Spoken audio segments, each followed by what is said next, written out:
What is going on, everybody? It's the France, and we are here for Unscripted episode number 113 for your March 27, 2020.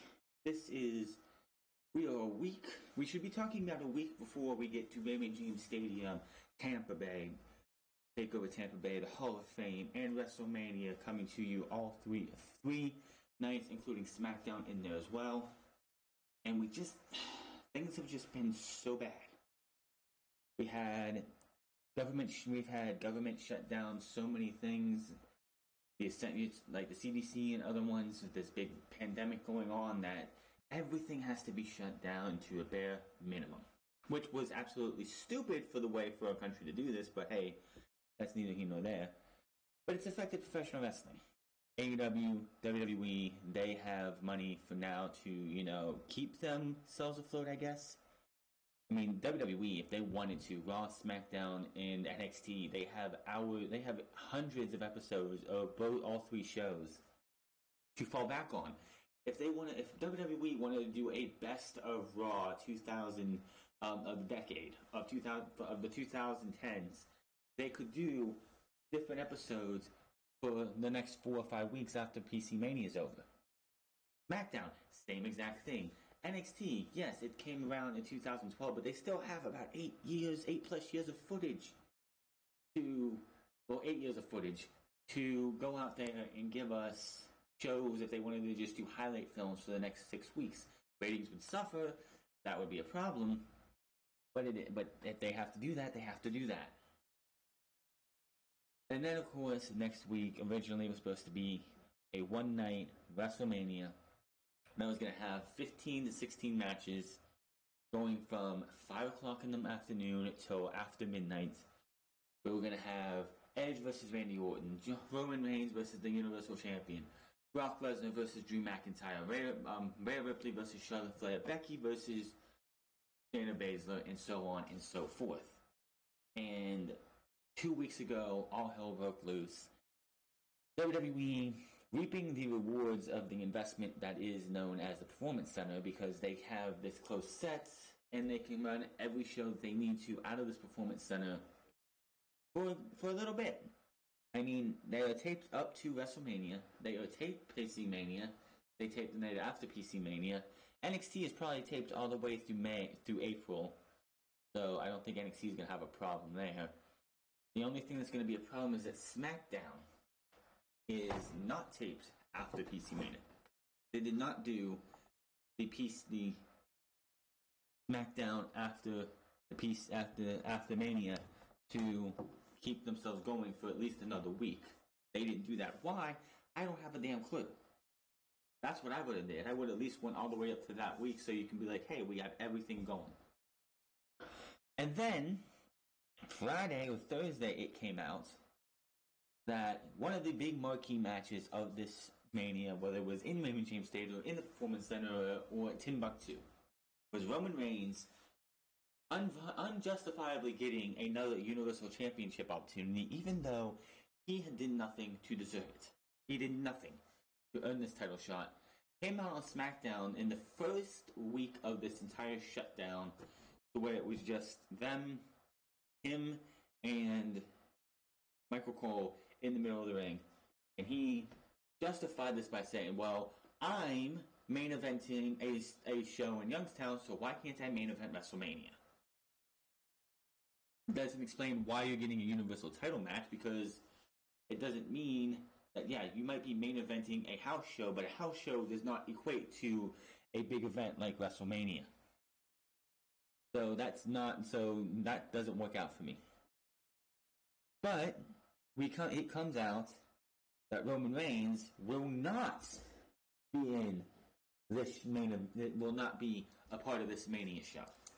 He will not be. Why? Well, one, he is immunoseptic, or whatever it's called. His immune system is more susceptible to this virus due to his battles with leukemia. He waited until, I don't know, apparently Miz showed up to the WrestleMania tapings sick. He may not have this virus, but He's sick, so that pissed off the Usos. That pissed off Roman Reigns. It made Roman Reigns rethink that maybe I shouldn't risk my health doing this. So my question is this: by the time we got to the episode of SmackDown last week, the last live episode they did last Friday, not this past Friday, but last Friday, they had both the champion and the challenger there. By the time we got to that show, they knew ahead of time by the time they got to that show, they're going to be taping the PCMANIA for two shows, two nights, Wednesday and Thursday. This past week, they had this 2-night event pay-per-view taped. Why did you not, and this would have been so much easier if they did this, for these shows that are done at the Performance Center over the last few weeks. Week 1, Week 2, they should have had, since they had both participants there, they had the whole contract signing thing. What you should have did was before the show, tape that week's episode of 205 Live because you did not need it to be live.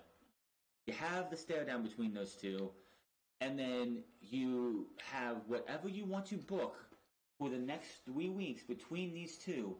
You tape it after SmackDown went off the air, and then at the end of your taping of of all these segments and stuff, because it's all going to be taped. This past Friday and next Friday is all taped. They could put it in any order they want to. Then what you should have did, and maybe they did, maybe they didn't. Who knows? Maybe they already taped this match. But you have Roman versus the champion at the same, later that night, later last Friday, and you have your finish. And another thing WWE needs to do, because spoilers can come out. I hope they did this because this would have been the smart way to go. You tape multiple finishes. So that means if Brock Lesnar faces Drew McIntyre, Brock Lesnar hits an F5, pins Drew McIntyre. And then to do it all again, you have Brock Lesnar eat a Claymore kick and get pinned 1, 2, 3. Or you have Roman Reigns eat a spear and jackhammer and get pinned. Or you tape another one in which he hits one spear and wins the championship. That's how you avoid spoilers on this entire show. That's the easiest way to do that. NXT has done that back when they were doing tapings during the time that Kevin Owens was the Universal Champion. Oh no, he just lost the Universal Championship to that's right. Velveteen Dream versus Johnny Gargano. Last year, at the beginning of the year in January, they had a set of tapings that they had the championship match on. And the final thing that you saw in that thing, and it came out later on, that they double taped the finish. They had Gargano win, they had Velveteen Dream win. And that's the way you should be doing this. So the spoilers that people want to throw out there, it's like, hey, spoiler alert, we had 2 finishes. Who's going to win? We don't know. It's the easiest thing to do. But now, who is going to replace Roman Reigns? Because they apparently did not think ahead enough that, hey, this guy has been battling, just came back a year ago. A little over a year ago from leukemia. His second battle with leukemia. His immune system is probably wrecked compared to everybody else's.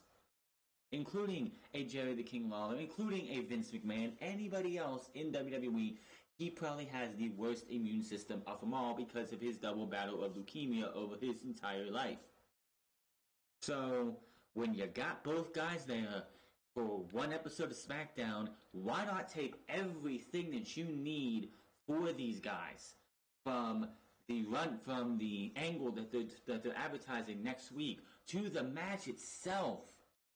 If you would have had all that tapes during that night, that last live episode of SmackDown, the rumors, the talk of Roman Reigns not being at PCMANIA would not have come out. It would have been done. It would have been taped. It would have been over with. It would have been one less thing you would have to worry about, and one last thing that you would have to do. But that's not the only thing. Yes, Roman's supposed to be out, and apparently Braun Strowman's replacing him. Why Braun Strowman? And Dave Meltzer did come out that said that this past Friday there was supposed to be an angle shot that was going to lead to Roman getting taken out and Braun being put in. However, they're advertising Roman versus in the Universal Champion on SmackDown next week. So if they did shoot an angle, I have a feeling it's going to be done next week. Yes, they're still advertising the match, but people need to calm the fuck down. WWE can have all that. If they shot an angle, it's going to run next Friday. But that wasn't the only news. Of course, last week, or early in the week, it was noted that Dana Brooke, who was supposed to be a part of this six-pack challenge for the Women's Championship, got taken out of the match. No explanation why immediately, but she's under quarantine. Rey Mysterio, who was on Raw the week before, not this past Monday, but the week before that, taking on Andrade, has shown symptoms of COVID-19 and has been quarantined. So he was axed from Wrestlemania before his match could be named, which was supposed to be him versus Andrade versus Angel Garza versus Humberto Carrillo in probably a fatal four-way ladder match for the United States Championship. That match was scratched from the deck. So Monday we got another match: the Street Profits versus Angel Garza and Andrade for the tag team titles. No explanation why they were getting a tag team title shot, but hey, whatever. And then it comes out on Thursday or Friday that Andrade was not at the tapings because Andrade has a rib injury. Nothing too bad, but he wasn't going to be medically cleared for the tapings. So apparently, Angel Garza is teaming up with Austin Theory of all people. I don't know why they chose Austin Theory of everyone in NXT. You mean to tell me you couldn't find somebody on the main roster who hasn't been getting any TV time to give them a shot? No. Why are you bringing Austin Theory up to a show that has no fans when the vast majority of people, I don't care if NXT is on television, the rating shows that nobody's watching NXT half the time anyway, except for the over 50s. But nobody knows who Austin Theory is. Hell, half the people watching NXT don't know not much about Austin Theory because he's had like one, maybe two, maybe three matches on NXT.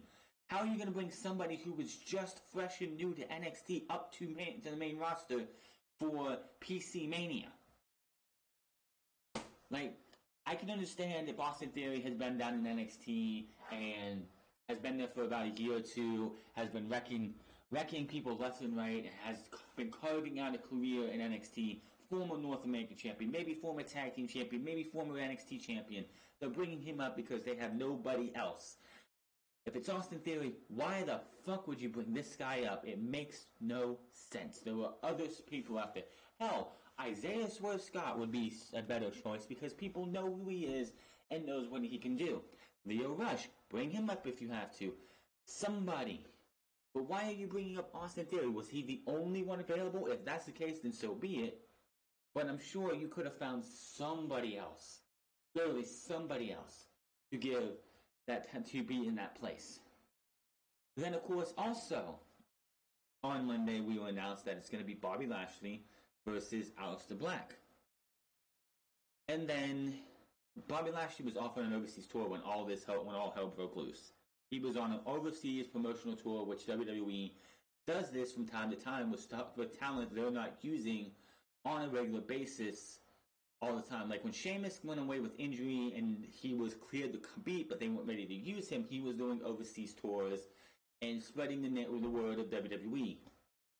So he comes back, and he's under quarantine before the show. I don't know if this match actually happened, but they taped, apparently, Aleister Black versus Bobby Lashley. This match only happened because Lana's shooting for her movie with Bruce Willis was put on hold because of COVID-19. So WWE, if that don't tell Bobby Lashley that WWE has no interest in using them unless Lana's around, that should really be bad. That should really be a sign that WWE gives no shits about Bobby Lashley. The fact that he was going to miss WrestleMania, PCMANIA, any type of mania, because his on-screen wife was off shooting a movie is ridiculous. Yes, he probably would have been in the Andre the Giant Memorial Battle Royal, which is not happening this year because there's no fucking way the CDC or Florida or anybody else was going to allow 30 men in the ring at the same time. This WrestleMania season has been an absolute disaster. And the only person in the entire WWE who wants this to go on now is Vince McMahon. I know Edge came out. He put out he did an interview as to why they need to be running WrestleMania right now. Which, no, you do not need to be doing that. Even AEW has been thinking ahead. And this past Wednesday is probably the last live episode of AEW we will have until this is all over. Whenever this is over, they taped before the show and after the show. For at least, I believe they have about 2 months worth of taping, as what I believe I read somewhere. That's a good bit of time. Now, if all this blows over, and this all comes, everything's done by the end of April, if they have any taping left that they haven't used, they can do that with Dark. They could do that in archives for doing later. Maybe they shove it in every once in a while on Dark. Who knows? But for now, it doesn't look like AEW is going to be doing any more live tapings for the foreseeable future. This entire WrestleMania season has been a disaster. It was a disaster. It was honestly a disaster from the Royal Rumble. And I'll say it again. Charlotte Flair did not need to win the Rumble. I'll say it again. Feeling blue in the face. Charlotte Flair did not need to win the Rumble. That was the start of a very bad sign for this WrestleMania season. But usually, and here's the thing, before all this disaster went down and everything went down as it is, usually when WrestleMania has a very, very piss poor build, it ends up being a pretty decent to good WrestleMania. That ain't happening this year. Not even happening close at all. WrestleMania 36 will go down as probably the worst WrestleMania ever.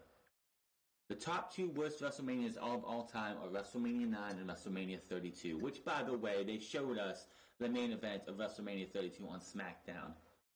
Why? And if I'm not correct, isn't WrestleMania 32 going to be on ESPN tonight? What was the fucking point of putting... This is just like last week when you had, well, guys, turn into ESPN on Sunday. We're going to show WrestleMania 30 free on TV. And then, but before then, let's show you on SmackDown John Cena versus Bray Wyatt from that exact pay-per-view. What's the goddamn point? On top of that, I believe it's on Tuesday or Thursday, this year's Royal Rumble, which, by the way, they showed us the entire Royal Rumble match on Raw 2 weeks ago, is going to be on FS1. What the fuck? Vince McMahon, I guarantee you, whether he's in Connecticut, Orlando, New York, wherever Vince McMahon is being quarantined, because you know he's probably being held by security or something in his house until further notice. I guarantee you this guy is having an ulcer, an aneurysm, a heart attack, something. Because Vince McMahon likes to be in control of everything. He doesn't like sneezes, he doesn't like people getting, he doesn't believe in being sick because he can't control something like that. We are in a situation in this world where Vince McMahon, where everything that's going on is out of Vince McMahon's control. And he is probably losing his fucking mind. Vince McMahon doesn't like to be told what to do. Vince McMahon doesn't like to be told that he can't do what he wants to do. So the fact that he has to be stuck running PCMANIA out of his performance center with no fans, no reaction, it's gotta fucking be killing this guy inside and out. Then you have the matches. The matches are just Drew McIntyre, Rhea Ripley, Shayna Baszler getting Edge coming back for the first time to a WrestleMania in 9 years. To be gone for 9 years. Having to sit on the sidelines, with a what if over his head. What if my neck was not as bad as it was? What if I could go on my terms? To him come back, having a match at this Mania, and it being in front of a crowd of nobody. No reaction. He hits that spear. Orton hits the RKO. No reaction. There's a fun, they hit each other with chairs. No reaction. Being put through tables. They might even do a flaming table. No reaction. That's gotta suck. Rhea Ripley, Shayna Baszler, Drew McIntyre, as I said, in their big moments, in front of an audience of none. I feel bad for those four right there. I feel bad more for Drew McIntyre possibly winning the WWE Championship for the first time in his career, and there's no one around to see it. No one around to see it. It's gonna suck. It's gonna fucking suck. Just seeing these guys, when like Drew McIntyre, if he hits that Claymore kick, gets that win, and you see the emotion on this person's face that they've done something they thought 2 years ago, or 5 years, 3 years ago, 4 years ago, they would never ever do because they were out of the company, to climb to the mountaintop, win the Royal Rumble, win the WWE Championship in the main event of, it better be on one of these fucking nights of WrestleMania. And no one there to cheer him, chanting, "You deserve it." We don't know when that's going to happen. Just, I feel bad for these guys. Like Shayna Baszler. Shayna Baszler doesn't give a shit. That's the thing. Shayna Baszler does not give one fuck. She wants to go in there, break Becky's arm, take the women's championship, and she doesn't care if there's people there to cheer or boo her or to be indifferent. She's going in there to get her championship, and that is that. Rhea Ripley, same thing, whether she wins or loses against Charlotte. Going out there and not being able to go down that big, huge ramp to the ring, having people rocking out to her theme, chanting for her, going crazy for her, and it's just gone. And it's none of their fault. None of their fault. And it sucks.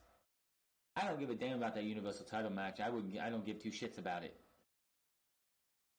But it's like, it's just, as a professional wrestling fan, somebody who's been watching for years, 2 decades at least, maybe 2.5 decades, something like that, and to see these men and women going out there and what should be one of their biggest moments in their career.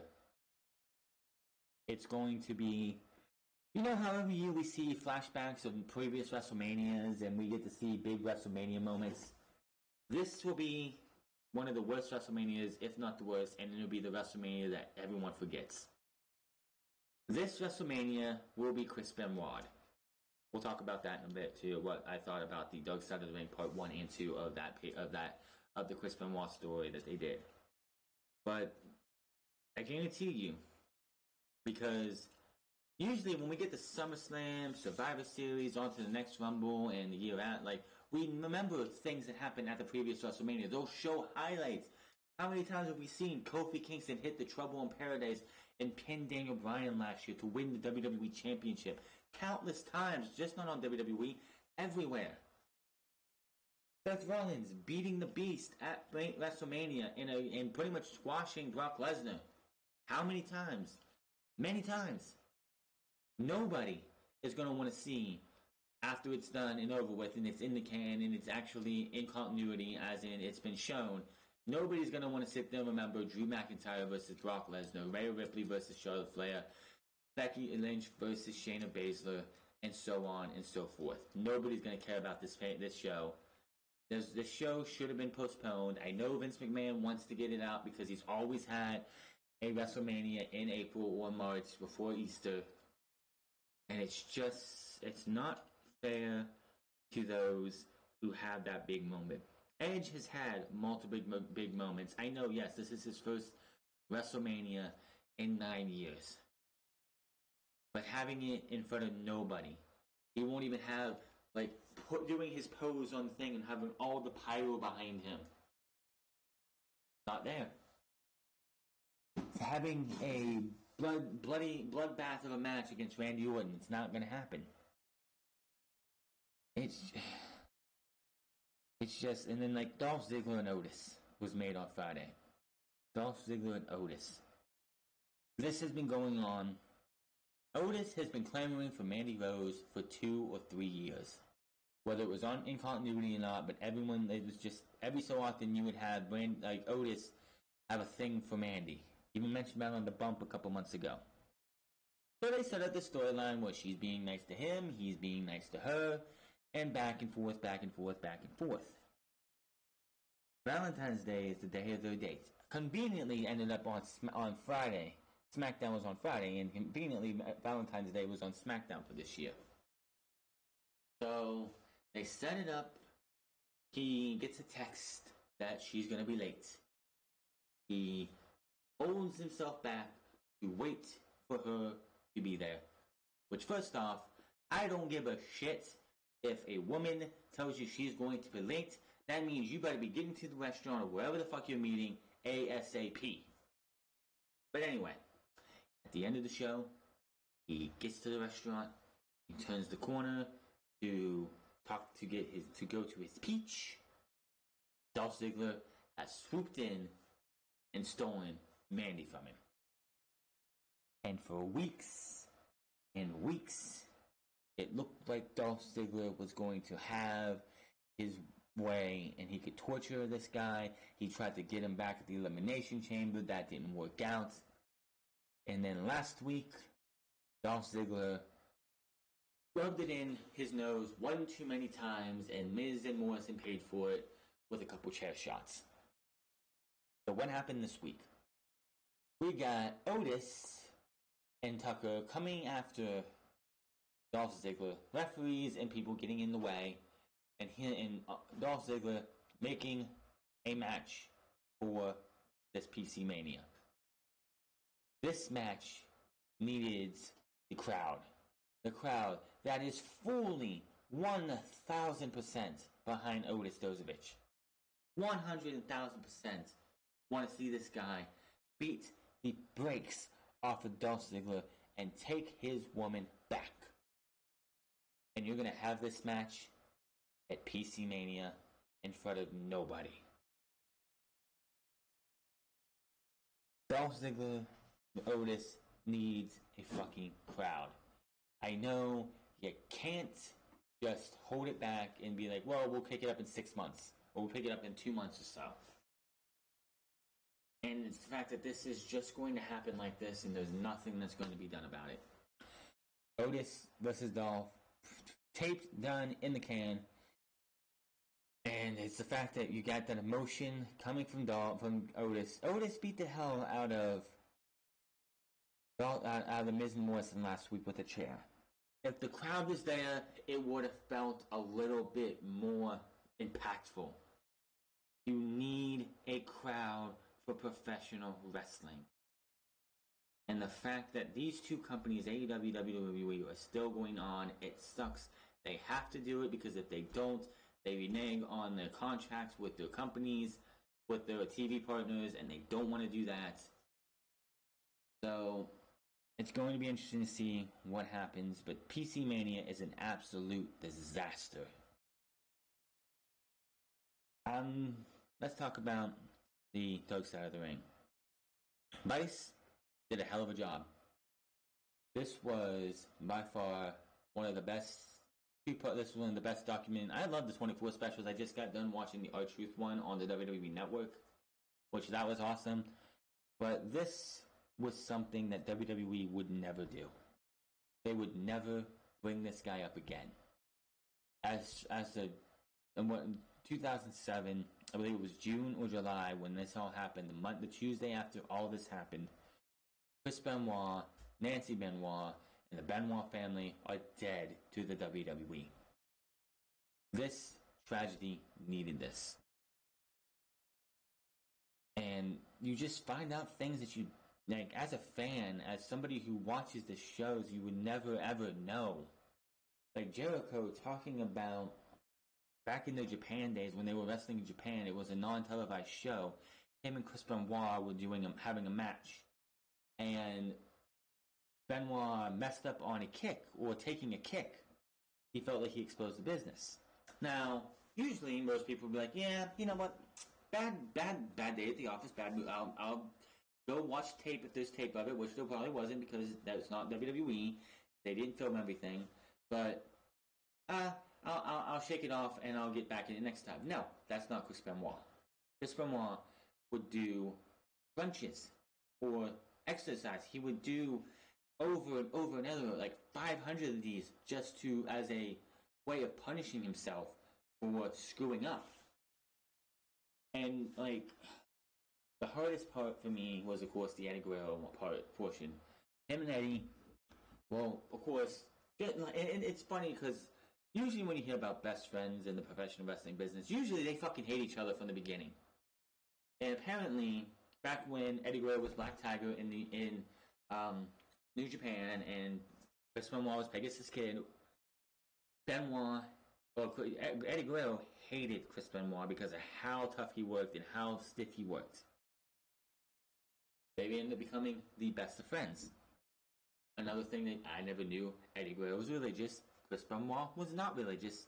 Eddie got him a Bible for Christmas, and he carried that with him and listened to Eddie when Eddie was doing his praying and everything. You wouldn't know this as somebody just watching on the outside. Honestly, if you go back to the 2005 edition of Raw, when they were doing the Eddie Guerrero tribute show in November, and before he even did his testimonial, where they sit there in front of the thing, they try not to cry, and they talk about some person who died. They did this for Owen Hart as well, and they did one for Chris Benoit, but of course the next day they just erased him from their memory. But you could just tell when they were doing the 10 bell salute, they pan over the crowd, and you see Chris, just sobbing so badly. You could tell this death hurt him more than anybody else, and he never fucking recovered. He never recovered.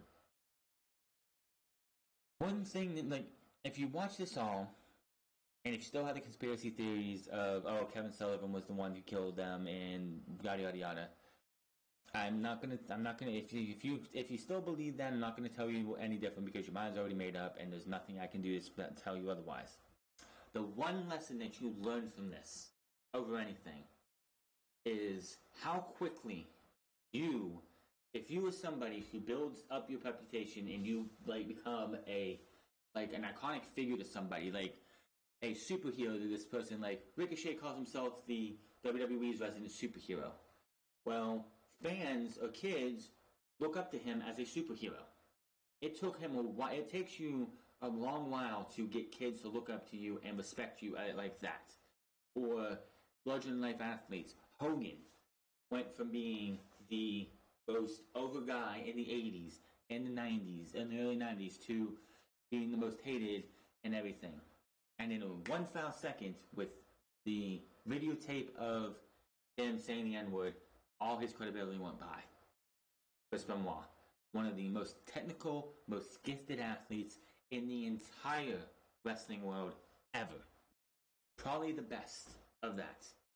Multiple time champion, world heavyweight champion, was going to become the ECW champion in 2007 at Night of Champions when all this went down. And in just a matter of 2 days, like that, everything that he spent his entire career building up was gone in seconds. You could spend your entire life, this is the lesson for sure, you can spend your entire life building your career, building up a nice career where people revere you, people love you, and within seconds you can just pull it all away and ruin it all. If you remember WrestleMania 20, the end of that pay-per-view saw Chris Benoit winning the world title and Eddie Guerrero coming in Both guys are world champions on their respective brands. They come in, they hug, and then they raise each other's hand with both their title up as the show goes off the air. And there's a picture. I don't have the picture with me. Should have did that. Didn't think of it off the top of my head. But of them holding their raising their titles with both holding their hands up as they are celebrating being world champions, because not more than 4 years beforehand, they would never even thought of being as world champion contenders. A lot was done within 4 years for those two men. But if you look at that picture, one is revered, talked about, celebrated, honored. People say, this guy inspired me. This guy is one of the greatest of all time. And the other doesn't even have a place in history anymore. No one talks about him on a main stage. Nobody, you could do the flying. Daniel Bryan does the flying headbutt. Nobody even mentions who did the flying headbutt before him. Does the crossface for years, for at least 10 years, the crossface was outlawed in WWE because it was Chris Benoit's finisher. It's used nowadays every once in a while. I think Daniel Bryan uses it. It's a version of the label lock. But everything that this guy did, and this is the sad thing, had he committed suicide and not killed Nancy or David, this guy would be in a totally different hemisphere. If he would have, if his wife and son would have never been killed, and he died of natural causes, he died of running off the road and getting hits or something. If he would have died anyway, that was just him and only him. He's in the Hall of Fame. People talk about him. His highlight packages, the Royal Rumble 2004 is mentioned.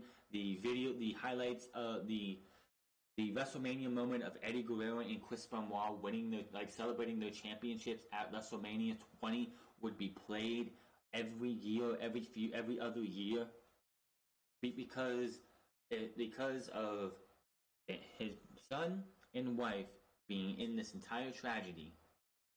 Chris Benoit does not live in the world of professional wrestling anymore. And the further and further we get away from that date of that tragedy happening, less and less people remember who Chris Benoit is. There's a whole generation of kids who did not grow up as the Rabbit Wolverine and who he was. And yes, it's on. Yes, he's in videos on the WWE Network because he was so heavily focused on for Raw, SmackDown, and ECW, WCW, pay-per-views, anything between 1995 and WCW and 2007 at WWE. There was a lot of Chris Benoit there. But you have to actually look the shit up yourself. You have to actually find all of these matches, because you cannot go to the search bar and type in Chris Benoit because it's not happening. Just so much happened when Eddie died. There's so much you learn from this documentary. If you haven't seen either part of these, it's on Vice's YouTube channel, both parts, 1 and 2. They did a fantastic job. One of the most, and this is the sad part, one of the saddest things about this entire thing is that David Benoit and his aunt were like WWE. When all this happened, when Eddie died, what happened? His wife got a job at WWE. His wife was put on TV in a prominent role. David Benoit, WWE never reached out to him. Nancy's sister never reached out to her. The only people who were affiliated with WWE at the time who actually came out to reach out to David Benoit was Chris Jericho and Chavo Guerrero. That's pathetic. I know WWE wants to be no part of the entire Chris Benoit tragedy, but you're making David Benoit even more of a victim than he should be. This kid lost his brother and his father in a nasty tragedy. Now, like I said, there's going to be those out there who's like, oh, it was Kevin Sullivan. Kevin Sullivan did it, and there's proof all over. There's evidence everywhere. They didn't prosecute the evidence right. If that is your feeling, more power to you. I cannot make you change your fucking mind. But if you want to see anything, there's a lot more in there that I can cover. It's just, it was well done. The next one looks like it's going to be on New Jack and how much of an asshole and piece of shit he was in the wrestling business. But this was definitely something this tragedy needed. I'm glad that they waited about 13 years to do it. I don't think it's something that needed to be done right away. I think you needed that time for, even when Benoit's son was sitting there trying to talk towards the end of the interview, he literally starts breaking down, starts to cry. Chavo, who was around there, had to console him because it just started to come out. And he needed it. This documentary needed this, but his son needed this too. He needed to go out there and express all of this because he's probably been holding this stuff inside for about 12 to 13 years. So it was great to see that they actually got this guy sit down and talk about this. It just sucks that things had to go the way they did. But for sure, the one thing, and I'll say it again, the one lesson you need to take out of this is it takes you years to build up a reputation. It takes you years to build up a legacy. It takes seconds to ruin it. So, to all those out there who want to be a big famous person or a professional wrestler, football, basketball, baseball player, whatever, it takes you a while, a long while, years, decades, to be a good, or whatever you're doing, but to become a legend in that field. It takes you seconds for it all to be erased away, and it's the truth. So if you haven't seen it, Viceland or Vice's YouTube page, it's probably the first two videos they put up. They're on there. It's some good stuff. Go check it out. But this week, I just can't wait for this stuff to be over. I cannot wait for whenever this COVID-19 stuff is over with. Because, and even here's the thing, even if, say, it would be ironic if Wrestlemania is done and then April 6th, this COVID-19 thing hits a brick wall and it just dies, and people start getting better who's still left, who's still contagious with this. It would be so funny if that happened, because then it would all be over with, and Vince McMahon had to tape his WrestleMania 36 over for 2 days, and if he only would have postponed it for about a month, he would have been able to have it with a whole audience. But even if, say, by the end of April, this is all on the downhill, and it's all starting to just plateau, and it's all starting to go away, even if that's the case, we're not going to see, it's not like, say, tomorrow COVID-19 was over and we were done. We're not going to see WrestleMania or basketball or baseball or hockey or football or any type of sport back to where it was before the beginning of March. It's just not going to happen. It's going to take time. The only thing that sucks the most is the professional wrestling is going to hurt more than anything. The indies is going to be so ravished. Independent wrestling was on such a high, like it was on such a positive run that this is another example of that. Independent wrestling was building itself up to be a viable option, and within seconds of everything being shut down, it looks like independent wrestling as a whole could probably be ravaged more than anything. Small businesses, which independent wrestling mostly for most places is a small business. So I just want this to be over with so we can get back to wrestling and other things, because I'm telling you right now, I don't know how many more AEW. I enjoy what they're doing. I enjoy the matches they put on. I enjoy the promos and the storyline building and everything. It's just empty arena shows as a whole suck. It's already getting old on both ends. The sooner this is over, the better. When will that happen? I have no idea. But Raw, SmackDown, NXT, AEW are all going to suffer. They're not going to, like, Raw, SmackDown, NXT, and AEW are not going to be as bad when it comes to being suffering as indie promotions, but it's not going to be easy either way. I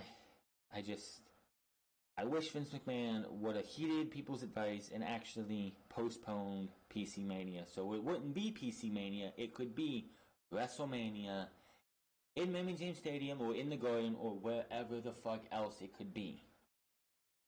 But I have nothing else I can say right now.